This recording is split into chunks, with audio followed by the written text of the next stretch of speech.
What's going on, guys? Chad here with Greenlight Shooting, and welcome to this new video. Today we're talking about the Desert Tech MDR. So before we get into this, I want to give a big shout out to Flawless Firearms for hooking it up with this gun today, getting it in my hand so I can test it out and get you guys this video. They've got a huge selection on their website. If you're in the market for a firearm, trying to look for some fantastic deals, they've got a great membership program. Some of the prices they have on these things are pretty nuts. So if you're interested, check them out. Their information will be down in the video description below.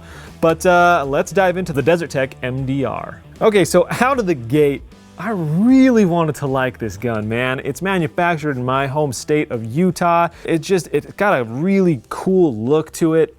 I saw a lot of negative reviews online, and I thought, you know what, maybe these guys have changed something up. I'm gonna highlight the good things about it, but it's tougher than it sounds. Let's dive into the stuff on their website, kind of the tech specs, things like that first, and then we'll talk about my subjective point of view, my experience with it. As I mentioned, it is called the MDR, which stands for Micro Dynamic Rifle. Now, this thing is meant to be like a battle rifle. Some of the buzzwords they use on their website to describe this thing is that it is portable, it is adaptable, and it is ambidextrous. So in terms of portability, obviously, you know, it's a bullpup setup. So it's keeping everything relatively short. You've still got a 16-inch barrel, but you've got your mag back here. Everything's just kind of tucked up in. Certainly a very portable weapon. Lengthwise, we're looking at 26.2 inches.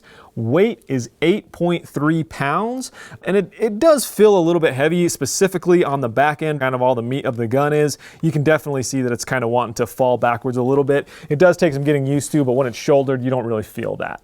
Now, they're saying it's super adaptable because there are a lot of conversion kits. The thing comes down really easily. This handguard comes off, the barrel comes out. It's a full, real free float barrel that just, you know, kind of comes straight out of there. The bolt comes out the back, the magazines, everything kind of breaks down on this. And then there are conversion kits. So this one here is chambered in 308, but you can also get a conversion kit to go to 5.56 or 300 blackout. And it is a pricey gun, but I've heard the conversion kits are relatively affordable, at least in relation to you know, the price of the gun itself. And it does call out that it's full ambidextrous, and it certainly lives up on that front. We've got a charging handle right here, you can see on both ends. You've got a safety selector switch on both sides. You've got a magazine release on both sides.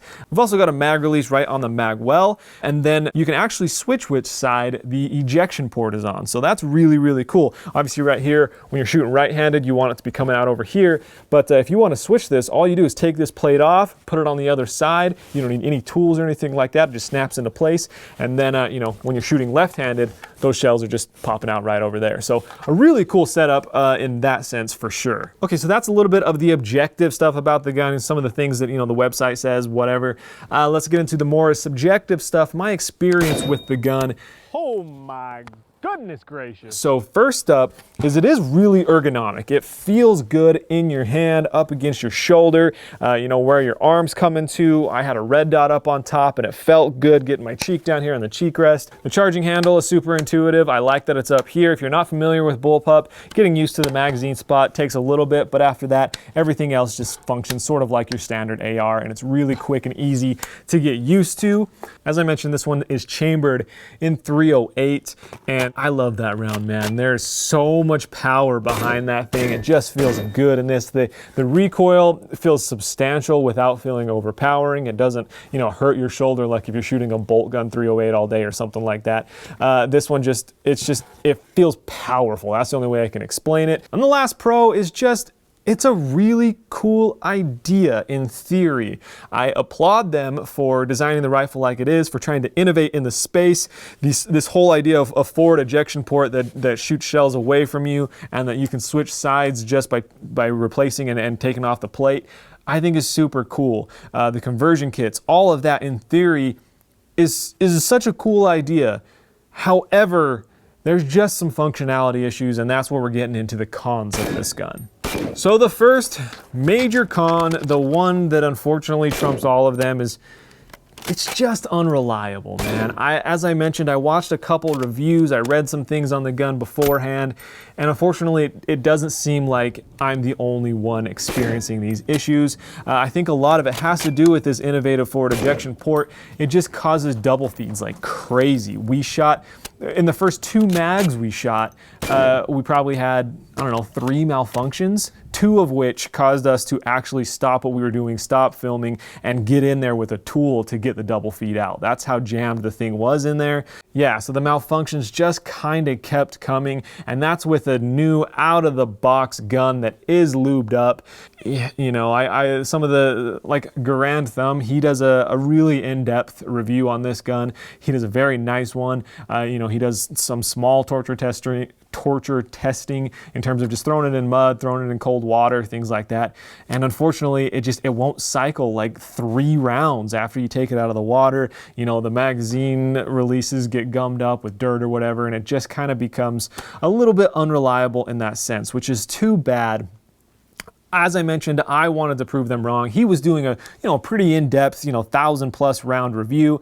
I'm only shooting like 100 rounds through this thing. So I thought it was going to perform flawlessly for that 100 rounds, and I was really excited to shoot it. But even within those 100 rounds, I don't even think we could get through 100 rounds because we just got fed up with the malfunctions and had to move on with the day. So unreliability was unfortunately a big factor with this gun. The next con is the magazine release. And Garand Thumb once again said this in his video, and I just, I don't know, I didn't think too much of it, but that mag release button, there's one on each side. I'm literally pushing like as hard as I can with my finger, and I finally got it to drop. Like, you have to put so much thought and effort and pressure into pushing that mag release. And it wasn't just me. Kyle couldn't do it either. There's plenty of other reviewers out there who are saying the same thing. Same thing with this mag release. It just requires so much pressure to push in the mag release buttons that that needs to be fixed for sure. Another kind of weird, quirky con about it is it comes in a case, which is, I don't have the case here with me, but it's pretty small. Maybe think like a briefcase or something. It's nice because you just disassemble this thing and it fits into that case. The bad part is you can't put this back in the case as is. You have to disassemble it and reassemble it each time if you want to use the case that it came in. So if it was me and I got that case, I'd honestly just build this thing and then throw it in a standard rifle case. It just becomes too much of an issue. Let's just say for the standard Joe going to and from the range with this thing, it's not worth it to put it in and out of that case. The last con, and it's a little one, is just the safety selector switch. It's nice. It's just got a 45 angle from safe to fire, and I like it. The problem is just that it's a little bit mushy is all. There's no real positive click when you're on safe and when you're on fire. So I kind of felt it creeping one way or the other when we were shooting. And it's just nice to be able to click it and positively just feel that click into place, know it's on safe, know it's on fire. And you're not kind of wondering if it's somewhere in between the two, or, especially for a battle rifle, these kinds of things, this is just me going to the range with it and having fun and not taking it too seriously. If you're depending your life on something like this, obviously these are things that you really need to take into consideration. So obviously the 308 is capable of extremely long range shooting. I don't think this gun is necessarily meant for long range shooting, but to illustrate just something, we're out here at 50 yards. I've got a steel silhouette out there. So just to show you that the gun can reach out that far, I've just got this Romeo 5 on here, so no magnification, but just 2 rounds into that steel, free hand standing.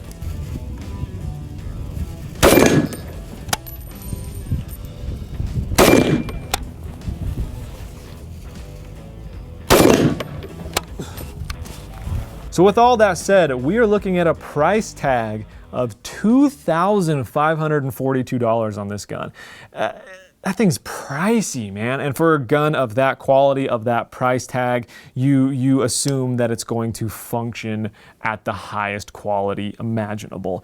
And unfortunately, at this point, it just doesn't. So overall thoughts on this thing, it's really cool. It's innovative. It's pushing boundaries. I like the idea of the conversion kits and the whole bullpup style and flipping the ejection port and being completely ambi. And I think that they did so many things right on the gun.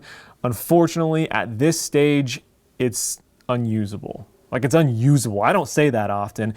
I would be livid if I paid $2,600 for this gun, and the first time I took it to the range and put 2 mags through it, I couldn't even get through those 2 mags because I kept having malfunctions.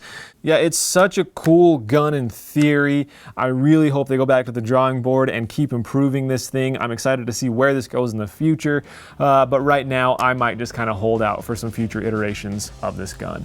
So anyways, that is all I've got for you today with the Desert Tech MDR. Thanks so much for watching. If you want to see the behind the scenes of when we go out to the range and shoot these guns and kind of thoughts and things like that, check out the Instagram, which is at GL Shooting. I'm also going to start doing more live stream videos, and I will announce when I'm doing those on Instagram stories. So go follow that if you're not already. Big shout out to Flawless Firearms once again for hooking it up with this gun, and I hope that they, keep the exotic guns coming and we can keep doing these kind of reviews because these are a lot of fun to do. I hope you enjoyed it. If so, hit that thumbs up button. Let me know what other guns you want to see reviews on down in the comments below, and we'll try and we'll hit them up and see if they can get them in our hands. So thanks so much for watching. We'll see you next time on Greenlight Shooting.